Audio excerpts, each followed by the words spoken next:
बड़ों का दिया हुआ आशीर्वाद और अपनों की दी हुई शुभकामनाओं का कोई रंग नहीं होता, लेकिन जब ये रंग लाते हैं तो जीवन में रंग भर जाते हैं।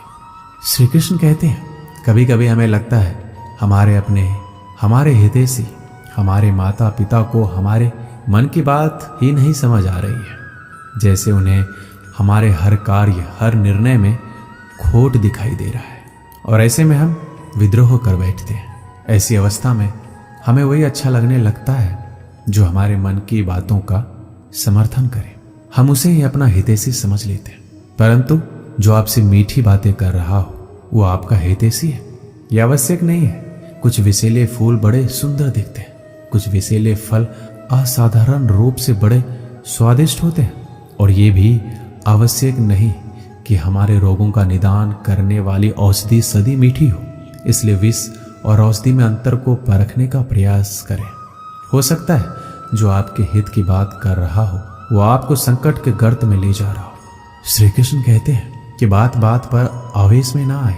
हो सकता है कि आपके माता पिता की कड़वी बातों में आपका हित छिपा हो, और माता पिता को भी प्रयास करना चाहिए। यदि उनकी संतान अनुचित निर्णय ले रही है तो उसके अनुचित होने का भान प्रेम से समझाना है, दबाव और शासन से नहीं, क्योंकि कभी कभी कटु शब्द और कटु वचन अनुचित निर्णय को और पक्का कर देता है।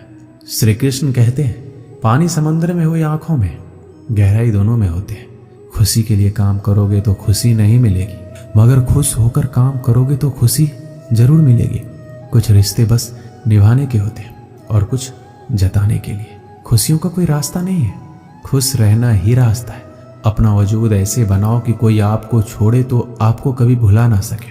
हमारी समस्या का समाधान केवल हमारे पास है, दूसरों के पास क्या है? दूसरों के पास तो केवल सुझाव है। जीवन में प्रयास सदैव कीजिए। लक्ष्य या अनुभव दोनों ही अमूल्य है। अहंकार की बीमारी शराब जैसी होती है, खुद को छोड़कर सबको पता चलता है कि इसको चढ़ गई है, बस सिर्फ हंसते रहो। दुनिया वाले सोचते ही रहेंगे कि इसको कौन सा सुख मिल गया है। सफलता की पोशाक कभी तैयार नहीं मिलती है, इसे बनाने के लिए क्या जरूरी है? मेहनत का हुनर। खुश रहना चाहते हो तो 5 बातों पर ध्यान दो। पहला, बीते हुए वक्त को भूल जाओ। दूसरा, वर्तमान में जियो। तीसरा, भविष्य की चिंता ना करो। चौथा, खुद की तुलना दूसरों से करना बंद कर दो।